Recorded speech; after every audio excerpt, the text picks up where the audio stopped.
Hi, this is Sam Oduselu, your career coach again. And a while back, I was talking to a young lady. I had rented my car over the weekend and I was returning it back. And part of the service is the rental agent drives you home. So on my way home with this rental agent, I asked her, if she loved what she does. And, that's one of the questions I ask as a career coach. I find myself talking to people a lot about the work they do and how they got into it and things like that. And she answered and said, no, I don't like what I do. And I asked her, so why are you doing it then? And she said, because it pays the bills. And I just do it because, that's what you do. And I asked her, what she would love to do. What did she envision doing? And she said to me, I've always wanted to be a writer. However, I went to school for writing. I went to school, graduated with English in a prestigious school, but it never worked out for me. I just didn't see myself making a lot of money. Meanwhile, I know about two people that I could actually name off the bat that actually are making millions of dollars writing. But that being put aside. And so I said to her, so how much time do you spend writing right now? And she said, I spend no time at all. It's almost as if she had to think about it. And it's almost as if I woke up a dream that she had put on the back burner. And she said to me, she says, I work 10 to 12 hours a day, and after I get off from work, I am tired. I'm dead tired. Honestly, I haven't had any time to actually, write anything. And I said, And I felt sorry for her. And I proceeded to give her some tips on how she can make it happen, as a career coach, give her some ideas and things like that. And she was very thankful. I mean, I could see her light up by the time I got to my house. She lit up and so thankful, and as if she was going to pursue that. Now, I hope she did, take some of those tips and actually put it to work. But I reflected on that conversation. I thought about how many of us go to work every single day, and we don't get to use our talents or abilities. In fact, all we go to work for is simply to pay the bills. What a life of drudgery. What a sad way to live your life. And I know this because I was that guy who, for a while, was living in work that had nothing to do with my talents and abilities. And trust me, it was sucking the life out of me. But I think about millions of people every day who go to work every single day and leave their talents on the shelves and never get to use it. And they repeat this over and over and over again until they retire and die. That is a sad way to live. It reminds me about the story in the Bible about a rich, ruler, rich master who was on his way to go on a long journey. And he called 3 of his servants together and he gave them talents. He gave one 5, he gave one 2, and he gave one 1. Now I know that talents stand for money. Back in the old days, but I believe that passage could be applied to anything that we've been given, including our gifts and our talents and abilities. And so he gave them these things and he left. He didn't tell them what to do with it. He didn't tell them when he was going to come back.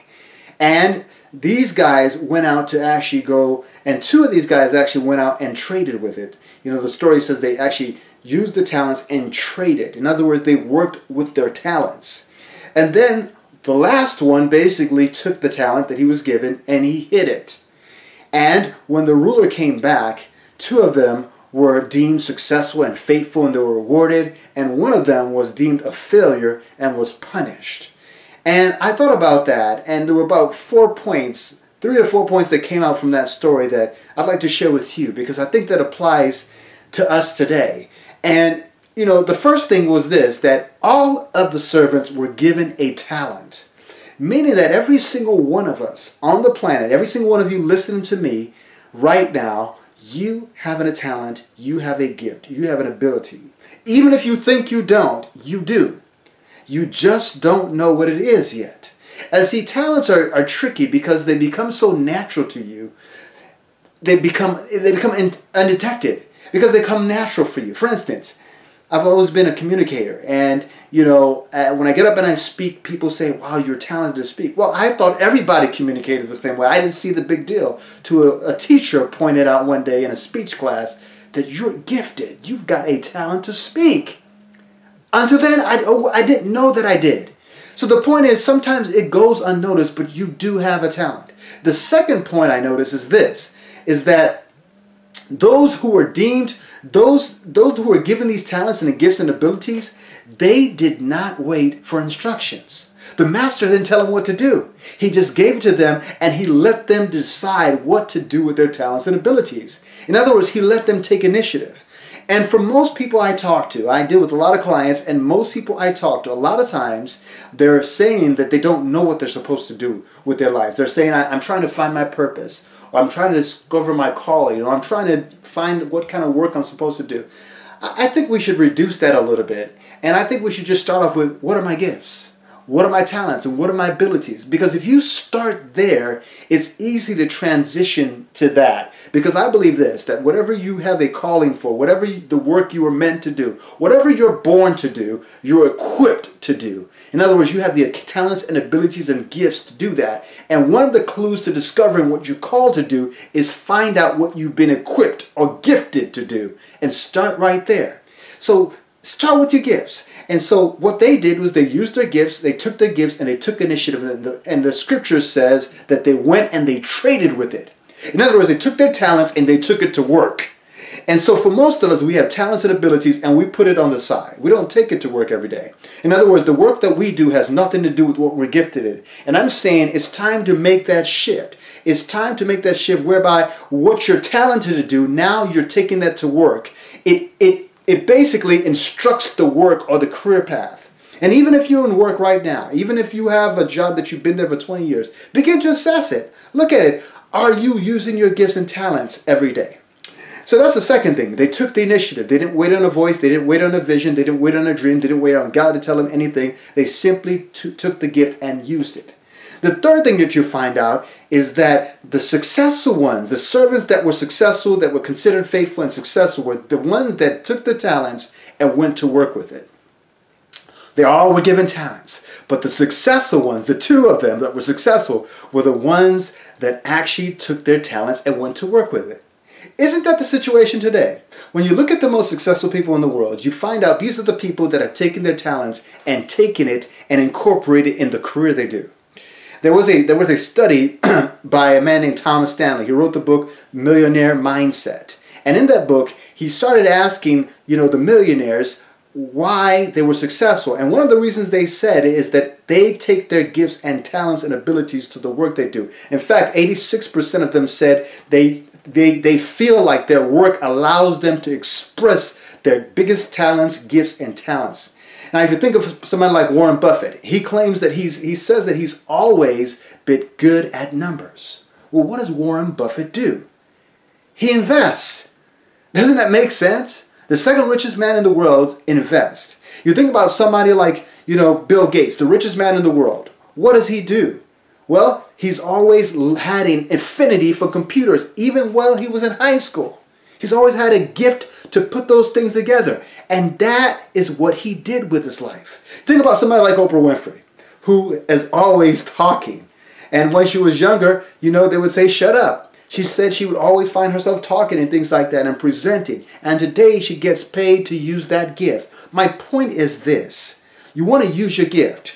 I love what Dr. Hendricks says. He says, your career is what you get paid for. Your calling is what you're made for. The goal in life is to have your career and your calling overlap as close to 100% as possible so that you get paid to do what you're made to do.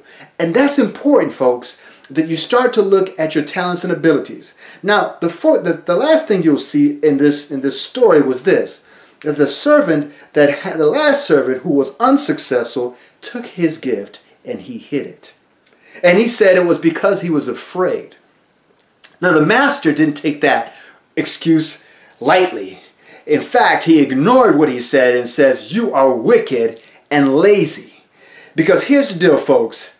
Being afraid to use your gift is not a good excuse. Because if you ask most successful people when they first started, they were afraid. They simply did it anyway. Anything that you're going to do first of all, anything that you're going to do for the first time, you're always going to be afraid. If you think about the first time you got on a plane, if you think about the first time you started driving, you were afraid, but you drove anyway. So for those who are saying I'm afraid to actually make the leap, I'm afraid to transition into work that I love or work that allows me to express my gifts and talents and things like that, I say to you, do it anyway. The third thing that the master said, and the second thing the master said to them was this, said to the wicked servant was this, you're wicked and you're lazy. So he says lazy. I think the lazy part is kind of evident. He didn't use his talents and abilities, and it takes some amount of stamina and work ethic to actually use your talent and take it to the marketplace and do business with it and be successful. And those who actually did, they increased their talents and abilities. If you notice in the story, they increased it. And they increased it, and that just makes sense. You know, the more you use your talents and abilities, the more you increase it, right? But here's the deal. The one that shocked me is he called him wicked. And I was like, why would you call him wicked? I mean, all he did was hide his talent. Why is that wicked? It wasn't until my wife recently talked to me about a famous disease that's going around right now, the Ebola virus. And that's affecting Africa and affecting, you know, we have some things affecting the United States now. And, you know, that virus is going rampant. And one of the things she brought to my attention was how I talk about talents and abilities. She said, she wondered, what person is sitting on their gift? And I thought about that.